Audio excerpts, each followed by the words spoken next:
कल हमने सीखा पास्ट सिंपल,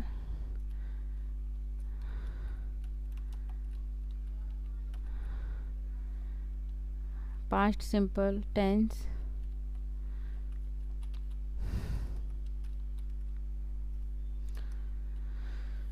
जिसका फॉर्मूला था सब्जेक्ट प्लस वर्ब की second form plus object.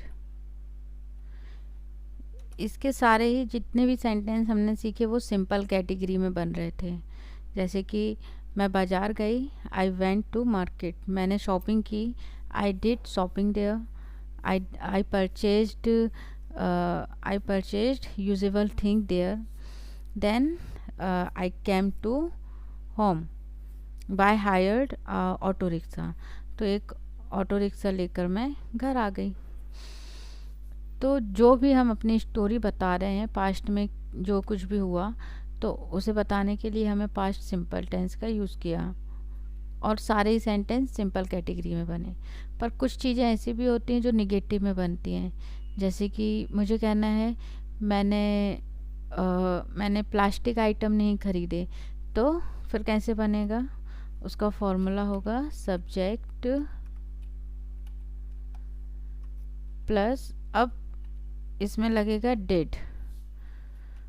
Did helping verb आएगी। प्रेजेंट में डू और डज लगती थी, डू प्लूरल सब्जेक्ट के साथ, और यदि सब्जेक्ट हमारा सिंगुलर होता था, किसी एक व्यक्ति की बात होती थी, वस्तु की या किसी भी चीज़ की, तो हम डज यूज़ करते थे।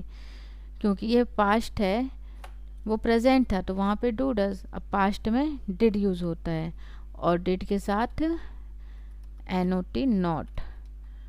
हम इसे डिड नॉट भी बोल सकते हैं या डिडंट भी कह सकते हैं। और जो वर्ब की जो सेकेंड फॉर्म है ऊपर वाले सेंटेंस में पास्ट सिंपल के, अब ये हो जाएगी V1, तो यहाँ पर हम V1 का यूज़ करेंगे। और उसके बाद ऑब्जेक्ट, जैसे मुझे कहना है मैंने प्लास्टिक आइटम नहीं खरीदा, तो आई डिडंट, मैंने कुछ नहीं किया, तो I didn't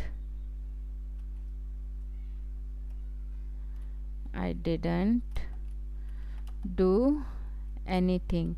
यहाँ पर डिड हेल्पिंग वर्ब की तरह यूज़ हो रहा है और डू मैन वर्ब की तरह यूज़ हो रहा है, तो डू और डिड दोनों आ गए। कुछ नहीं किया, तो करने की वर्ब क्या होती है? डू। तो I didn't do anything। मैंने झगड़ा नहीं किया, I didn't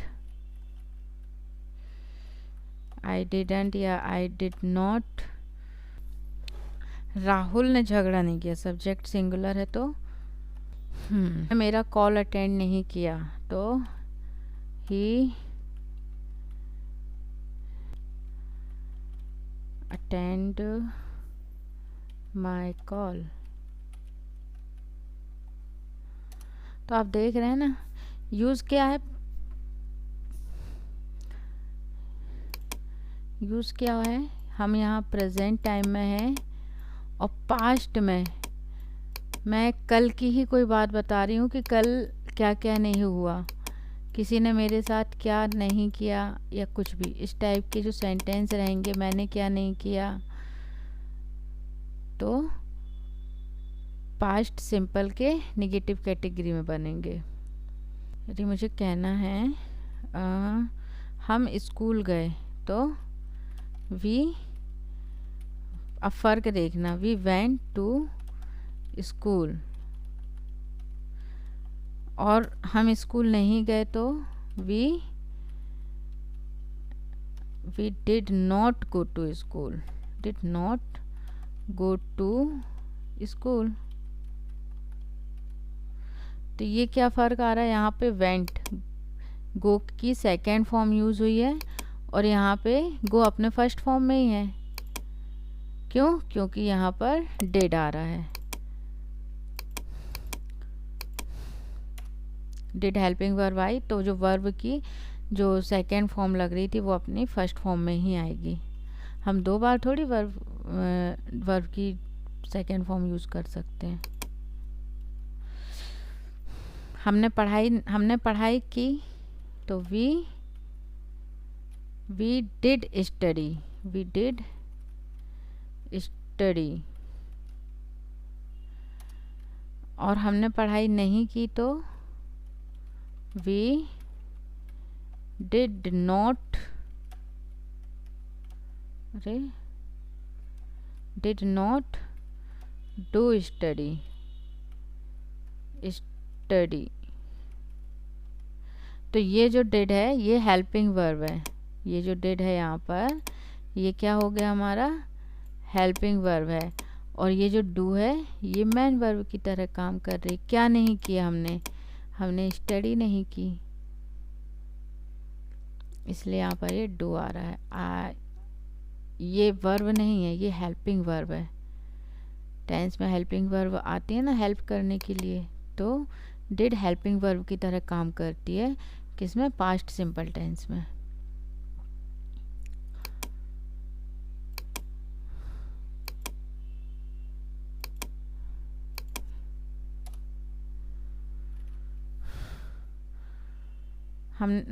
उसने खाना नहीं खाया, लड़की है तो सी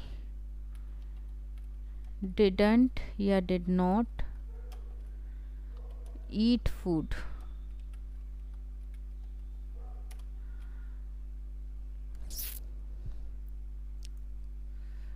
we did not do study या वी डिडंट डू स्टडी, ऐसे भी बोल सकते हैं। सी डिडंट ईट फूड या she did not eat food. Meaning क्या निकल के आ रही है, पास्ट में किसी ने कुछ नहीं किया है और वो हम अभी बता रहे हैं। तो बस यही है पास्ट सिंपल का नेगेटिव। इसके बाद इंटेरोगेटिव और इंटेरोगेटिव नेगेटिव भी देखेंगे हम। वीडियो में क्या समझ में नहीं आया है वो आप कमेंट सेक्शन में लिखकर बताएं, ताकि मैं आपको और अच्छे से समझा सकूं।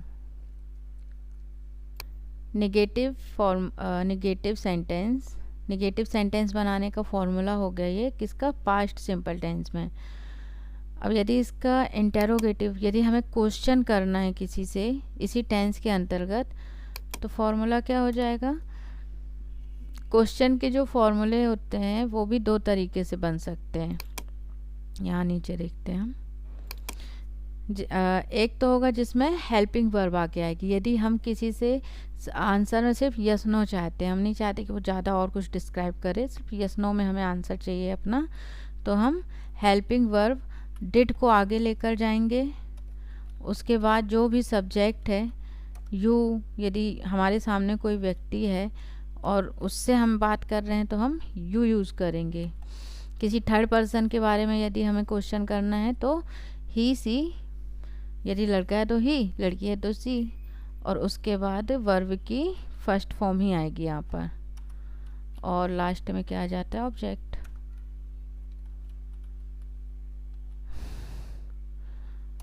क्योंकि ये क्वेश्चन है तो क्वेश्चन मार्क लगेगा। जैसे मुझे कहना है क्या प्रिया ने खाना खाया, तो डिड प्रिया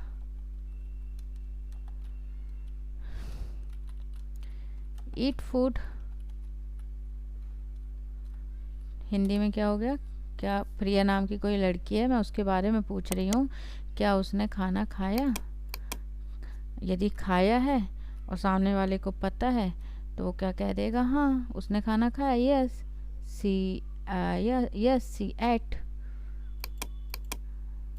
और नहीं खाया है तो क्या, no she didn't eat food. देख रहे हो फर्क। तो जो आंसर यस वाला है वो किस में बना, प्रेजेंट, ये पास्ट सिंपल में, पास्ट सिंपल के सिंपल सेंटेंस के फॉर्मूले पे बना। तो कैसे, यस सी एट फूड। और यदि नहीं खाया तो नो सी, यहाँ डिड नॉट या didn't, she didn't eat anything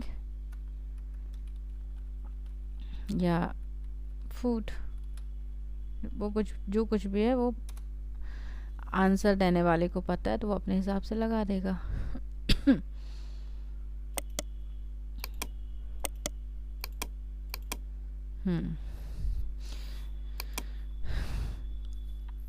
क्या राजू ने कपड़े धोए? तो डिड, सब्जेक्ट क्या है हमारा? Raju. Did Raju wash clothes. यदि राजू ने कपड़े धोए तो यस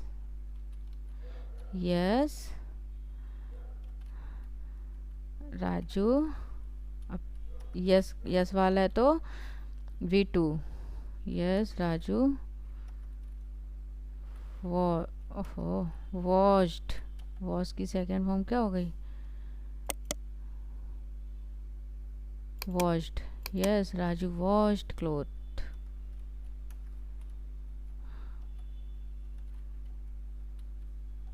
और नहीं धोए हैं तो no,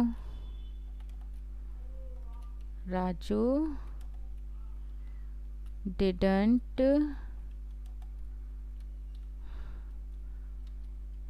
wash cloth.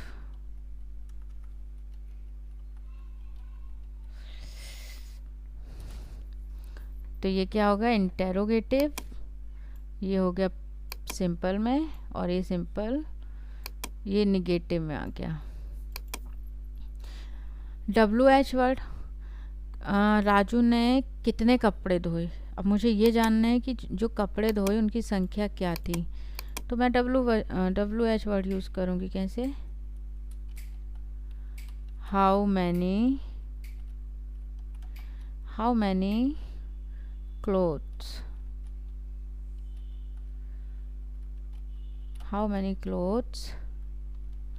Raju, how many clothes did Raju wash?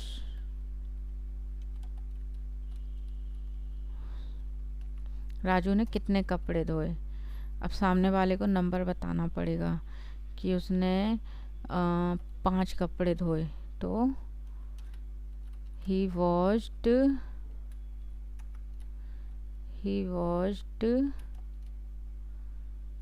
5 clothes।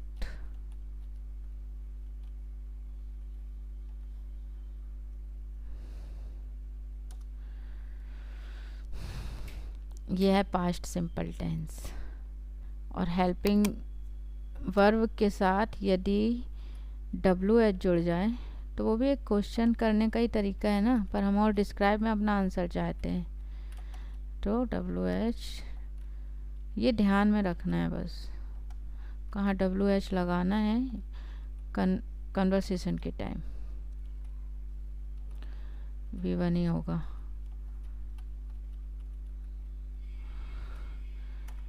तो V2 बस चेक करें, जो भी इसमें समझ में नहीं आया, जो कुछ भी आपको यदि पूछना है, डाउट है, तो आप कमेंट सेक्शन में क्वेश्चन कर पूछ सकते हैं, आंसर मैं ही दूंगी।